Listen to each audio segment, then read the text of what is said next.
I have to share this with you as it was my dream for the longest time.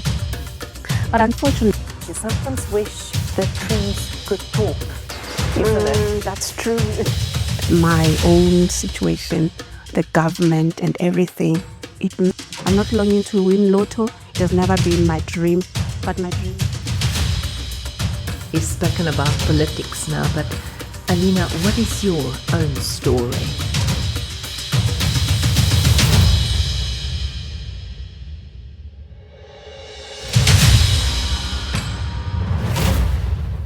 If somebody is coming from somewhere and asking who am I, what identifies me as a person, I'm a mother. I'm a mother raising 2 teenagers.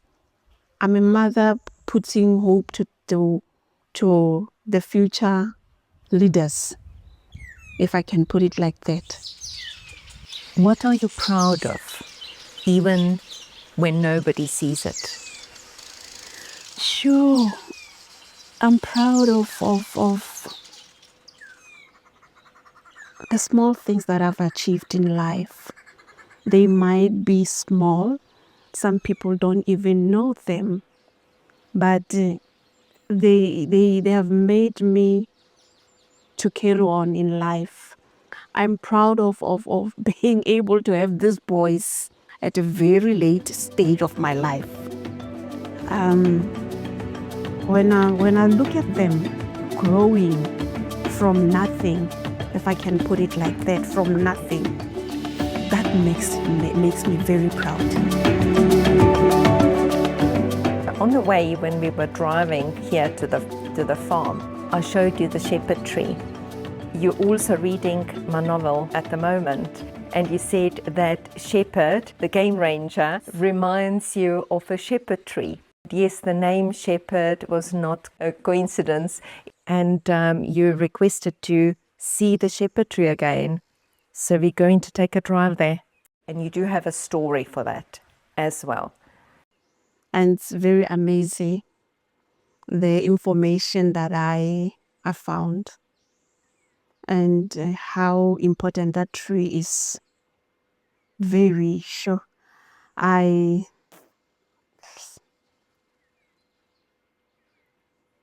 It is so, I don't know really how to explain it. Symbolic. Very, very symbolic, very, it's so sacred. It's such a sacred tree. I wish I can have it close to my own place. Take with me. That's how important that tree is, honestly. And thank you, honestly, for that, because was I going to be able to be sitting here and talking about shepherd tree that has got so much fellows? So, yeah. But it's a powerful tree. Very. So I'm also looking, that's one of my favorite trees in there. Also looking at the age, you sometimes wish the trees could talk, isn't it? That's true. One wonders what they would say. That's very true. That wisdom and all, and what they see, you know? And what has been happening around me. Yeah, absolutely. Around within, the hundreds of years and so on. So I'm going to take this off. I need to remember this is yours. You know what, actually, the light is beautiful now. So I think we can actually go now there. Is it good?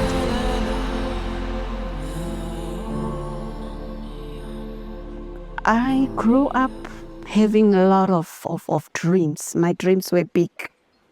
I would listen to my father when he talks about lawyers. And then I became so interested on that. And then I said, when I grew up, I want to be a lawyer. It was my dream for the longest time. But unfortunately, so the parents were not affording. So came to Joburg, looked for a job, find this job, took myself back to night school. I would go in and work, and then in the evening, then I'd take my bag and run, go to school. But unfortunately, like I said earlier, that coming from a poor family, you don't forget where you come from. You don't forget who you are. I was earning a little, but now I have to share this little that I'm in with my family. It was hard to save money.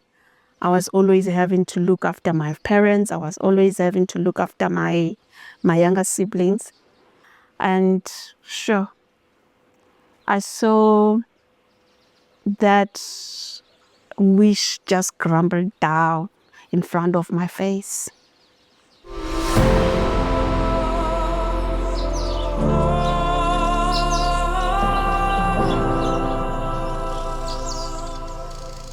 This is a shepherd tree. In Afrikaans, it is a withatboom. What is it in your language, in Sotho? In Sotho, it's Molatlhe Matlhomola. We have Botswana from Botswana. We have Botswana from Northwest, Bophuthatswana. There are certain words that are not the same. So the one that I'm more familiar with, I think, will be Matlhomola. When we say Matlhomola, we talk about pain, we talk about sadness, we talk about grief. It has quite a profound meaning. It's very sacred tree, very ancestral. When they say it's Matlhomola, it's sadness, it's grief. It is the belief that the dead, when you come to this tree, you come and talk to your ancestors. You come and connect with the ones that are gone. That is the first thing. The second thing, we say it's shepherd tree. Shepherd mean badisa, the people who looks after animals. They sit around this tree. It doesn't only care for the shepherds. This tree also care for the animals that the shepherds are looking after. People also say this is a tree of life because it's in the arid lands, and you would find where there is nothing in miles, just a sand, there is a shepherd tree. And it can provide, when it comes for the leaves, it can provide, it's a medicinal purposes as well. Very sacred tree. I don't know. I have to share this with you as I was thinking of this shepherd tree, and I said, if one has to unpack the life of a shepherd, we normally say that when they go to Miraka, baya Miraka. I'll find that word for you. What does that mean? They go there with nothing, and they're going to stay there for 6 months sometimes without going back to their families, looking after these animals. Obviously, when things are hard, they come under this tree and they sit here. When the animals are sick, when the animals need something, this tree provides. It reminded me of my father when he lost his mom years and years ago, and the song that he was singing every evening, it says, "Ha tsohle tsohle di ile ho sala Modimo." You know, I never understood it at that time. I would be sitting there young and listening to my father sing and looking at him.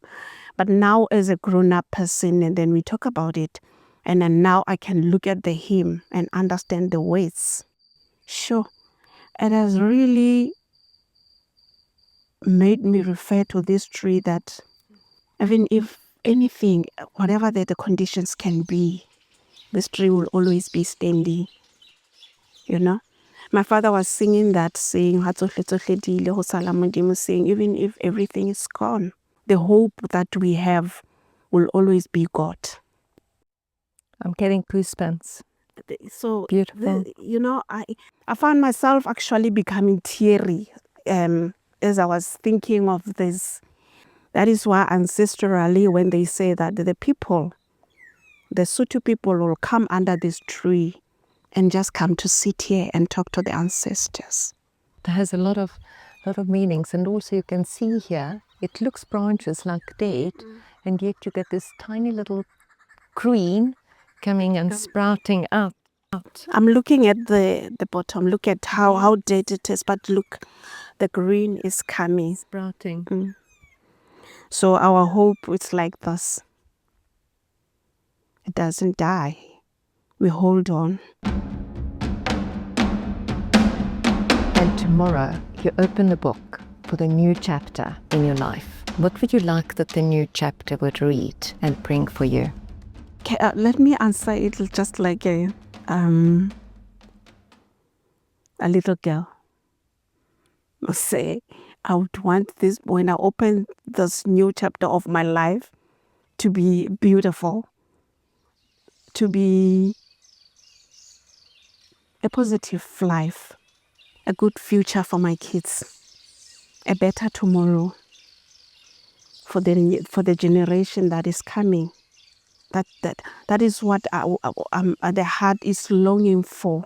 I'm not longing to win lotto. It has never been my dream, but my dream is to see things happening in a better way.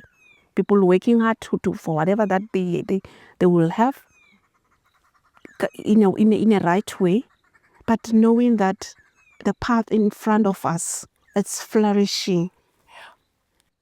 And what do you wish for your children? Becoming responsible young men. I want to see them knowing respect and appreciating life. And also remembering that nothing comes easy in life. You work hard for everything, hoping for a brighter future. I wrote you something. I'm going to give you what I wrote for you to keep it.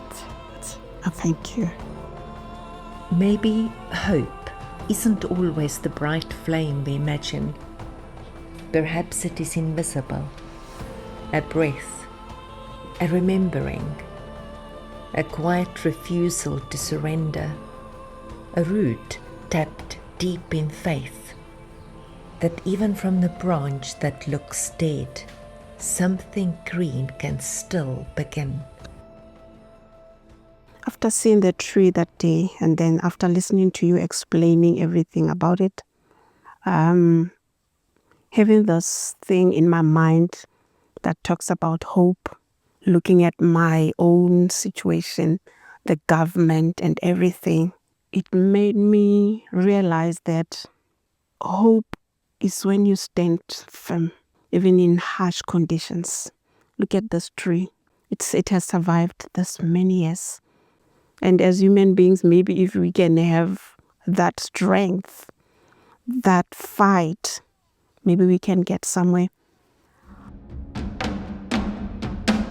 To survive, you have to be rooted into something that you believe in, strongly rooted into something that you believe in, that will sustain you.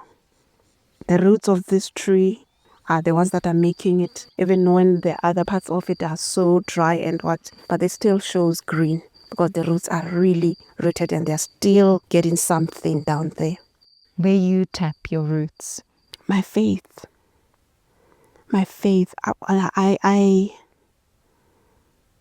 that's in everything, and I don't shy away of it, because I believe for all the years, for everything, that is one thing that has kept me going. My faith has kept me going.